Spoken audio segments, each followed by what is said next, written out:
না স্বর্গে মশারি পাওয়া যায়। বল তাহলে সমস্যার সমাধান। না মশারি পাওয়া গেলেও তাতে বড় বড় ছিদ্র আছে যেখানে মশা ঢুকে পড়বে, তাহলে মশারিটা নিয়ে কী লাভ? না একটা কাজ করবেন, যাওয়ার সময় একটা সুতো নিয়ে যাবেন, গিয়ে আগে মশারিটা সারিয়ে নেবেন, দিয়ে তারপরে স্বর্গ সুখ উপভোগ করবে। ঠিক আছে, পরে চেতনা ফিরছে, আরে আমি যাওয়ার সময় তো কিছু নিতে পারবো না, আমি মশারি নিয়ে যাবো কি, সুতো নিয়ে যাবো কি? এই মণিবর এদিকে আসুন।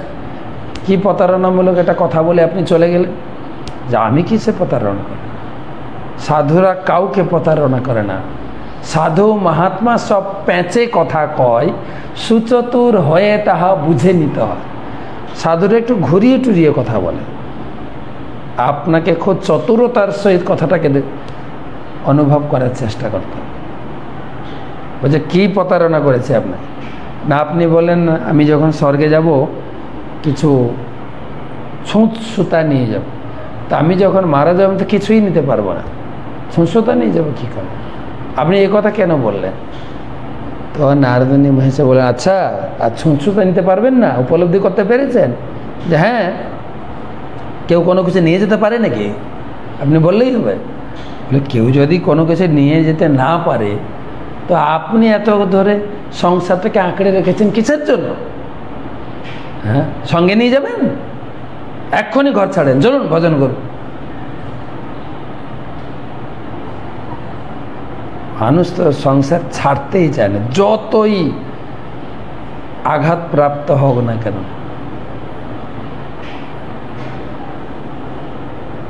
এখানে বলছেন কিছুটা ত্যাগ স্বীকার নিজে থেকে আসা উচিত। বর্তমান সময়ে পরিবারের সবচাইতে বৃদ্ধ মানুষও পত্নী, সন্তান, সন্ততি, ধন সম্পদ, গৃহ আদি ইত্যাদির আকৃষ্ট হয়ে গৃহত্যাগ করে না। তার ফলে অন্তিম সময়ে তারা চিন্তা করে যে তার পত্নী রক্ষা করবে কিভাবে, এই বিশাল দায়িত্ব সামলাবে। এইভাবে মানুষ মৃত্যুর পূর্বে সাধারণত তার পত্নীর কথা চিন্তা করে। ভগবদ্গীতা 8ম অধ্যায় 6ষ্ঠ শ্লোকে জং জং বাপি স্মরণ ভাবম ত্যাজত্যন্তে কলে বরম তম তমই বৈতি কৌন্তেয় সদা তদ্ভাব ভাবিত। মানুষের মৃত্যুর সময় যে চিন্তা করে নিঃসন্দেহে সে ভাব পাবে। মানুষ সারা জীবন যা করে সেই কথাই অন্তিম সময়ে চিন্তা করে, তার ফলে তার চিন্তা অন্তিমের বাসনা অনুসারে সে পরবর্তী একটি শরীর লাভ করে।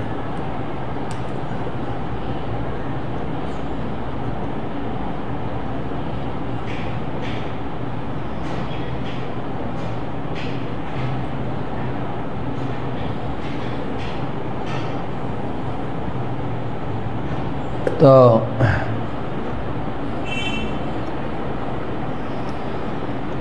যারা গৃহস্থ জীবনের প্রতি অত্যন্ত আসক্ত তারা স্বাভাবিকভাবে এই জীবনের অন্তিম সময় তার প্রিয়তমা পত্নীর কথা মনে করে।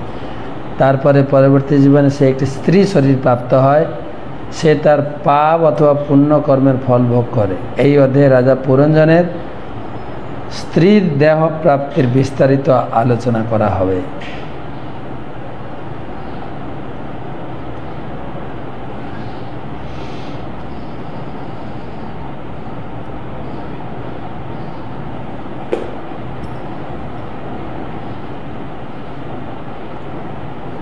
तीन नंबर श्लोक कालकन्यापि बुभुजे पुरंजन पुरंबलात् जया विभूत पुरुष सद्य निस्सारतामियात्। भयंकर सैन्यদের সহায়তা কালকন্যা ধীরে ধীরে পুরঞ্জনের নগরীর সমস্ত অধিবাসীদের আক্রমণ করেছিল এবং তাদের সর্বতভাবে নিষ্ক্রিয় করে দিয়েছিল। যখন এই বৃদ্ধ অবস্থা আসে শরীরের সমস্ত অঙ্গগুলি নিষ্ক্রিয় হয়ে যায়, তখন যতই ডাক্তার টনিক ভিটামিন শরীর আর সক্রিয়তা লাভ করে না। তাৎপর্য জীবনের শেষে যখন জরা মানুষকে আক্রমণ করে তখন তার শরীর সর্বতভাবে নিষ্ক্রিয় চোখ নিষ্ক্রিয়, মুখ নিষ্ক্রিয়, পা নিষ্ক্রিয়, হাত নিষ্ক্রিয় হয়। তাই বৈদিক পথে মানুষকে বাল্যকাল থেকেই ব্রহ্মচর্যের শিক্ষা দেওয়া হয়, অর্থাৎ তিনি পূর্ণরূপে ভগবানের সেবায় যুক্ত হন এবং মেয়েদের সঙ্গে তখন আর কোনো সম্পর্ক থাকে না। মানুষ যখন বাল্য অবস্থা থেকে যৌবন প্রাপ্ত হয় তখন 20 থেকে 25 বছরের মধ্যে সে বিবাহ করে। উপযুক্ত বয়সে বিবাহ করলে সুস্থ সবল পুত্রের জন্ম হয়।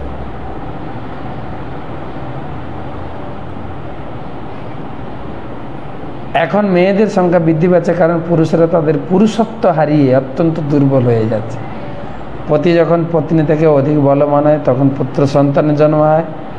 পত্নী যদি অধিক বলবান হয় তাহলে কন্যার জন্ম হয়। যে যার মিলনের সময় যার শুক্রাণু তেজিয়ান সেই ধরনের সন্তান আছে।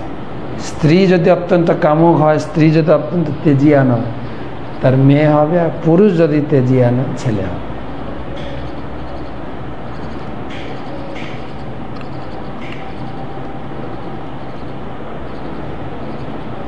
বিবাহের ফলে পুত্র সন্তান লাভ করতে হলে ব্রহ্মচর্য পালন করা অবশ্য কর্তব্য। 50 বছর বয়সে পারিবারিক জীবন ত্যাগ করা উচিত। তখন সন্তানেরাও বড় হয়ে যায়। পিতা তখন পরিবারের সমস্ত দায়িত্ব তাদের উপর ন্যস্ত করতে পারেন। তখন পতি এবং পত্নী দূর দেশে গিয়ে অবসর গ্রহণ করতে পারেন এবং বিভিন্ন তীর্থস্থান ভ্রমণ করেন। পতি ও পত্নী উভয়ই যখন গৃহ ও পরিবারের প্রতি আসক্তি ত্যাগ করেন তখন পত্নী গৃহে ফিরে এসে উপযুক্ত পুত্রদের সংরক্ষণে গৃহস্থালির ব্যাপারে উদাসীন হয়ে গৃহে বাস করতে পারেন।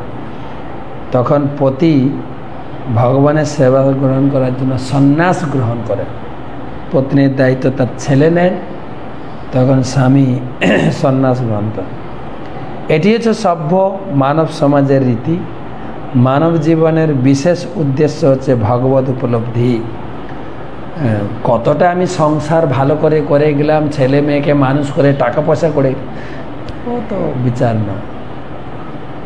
মেন হচ্ছে কৃষ্ণ ভক্তির পন্থা অবলম্বন।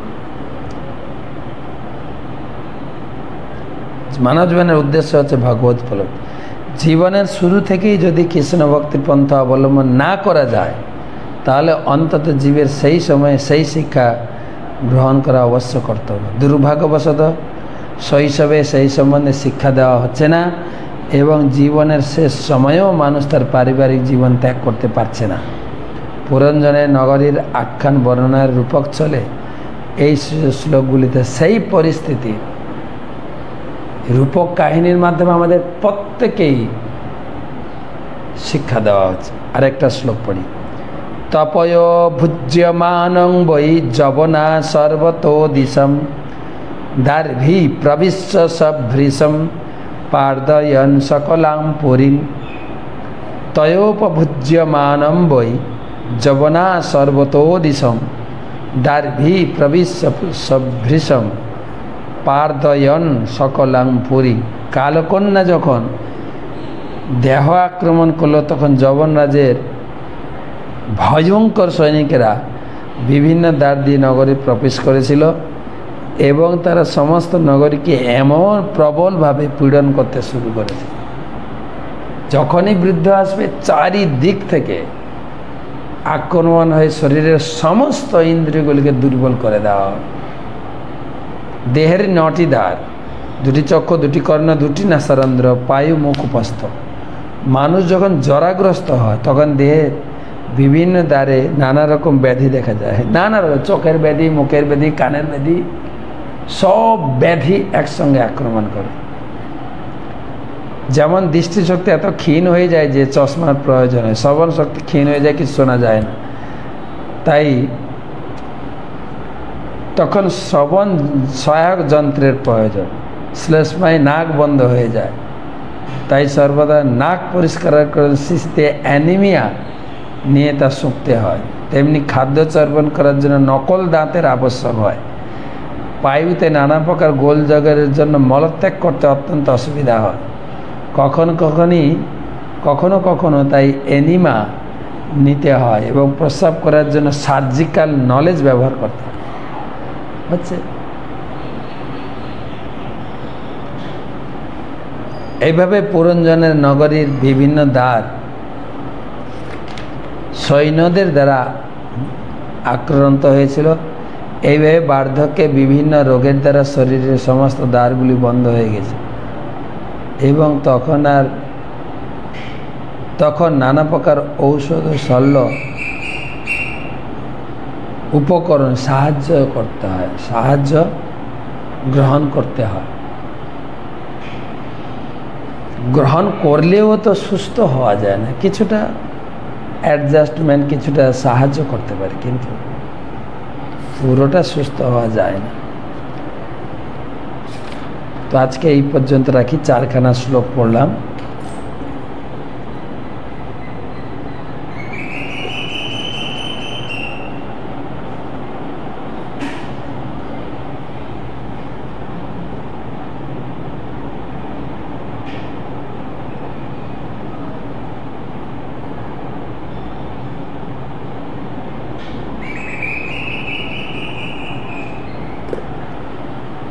কয়েকটা প্রশ্ন আছে।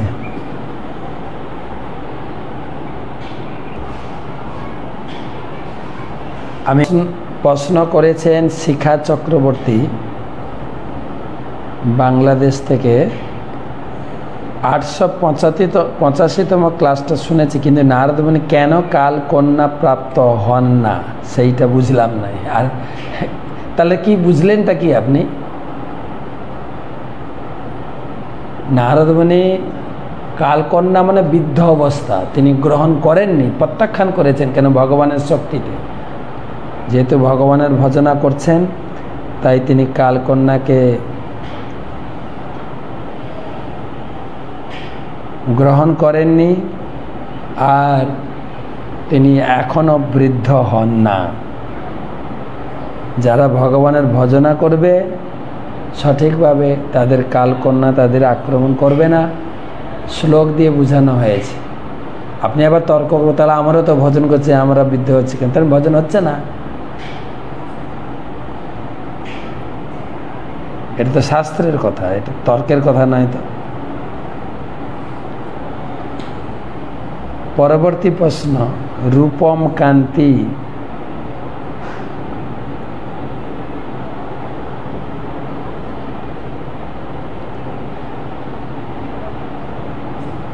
শুনেছি কোনো ভক্তের বিন্দুমাত্র অহংকার তাহলে তার ভক্তি জীবন মিশন। কথাটা যতটুকু যুক্তিযুক্ত, এখানে যুক্তি নেই, তো এটা স্বীকার করতে হবে। হ্যাঁ, অহংকার থাকলে সে ভগবানকে লাভ করতে পারে না।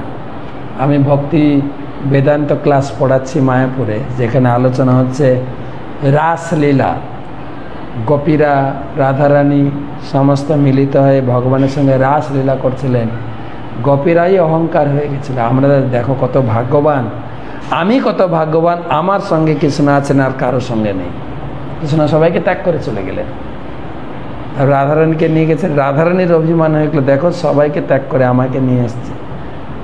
কৃষ্ণ আমি চলতে পারছি না, আমাকে একটু কাঁধে নাও না।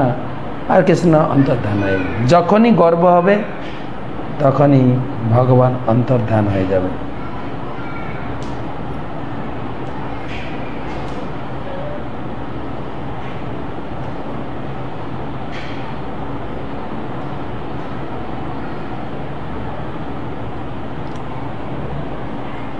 রিঙ্কু প্রামাণিক,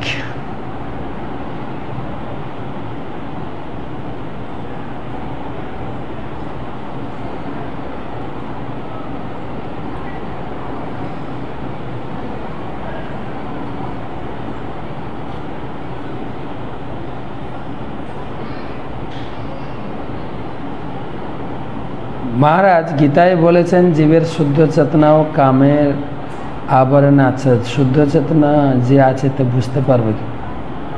শুদ্ধ চেতনা তো আছে, কেননা যেরকম উদাহরণ দেওয়া হয় না, ভগবান যখন উপর থেকে বৃষ্টির জল নামে, ও একদম ডিস্টিল ওয়াটার, স্বচ্ছ।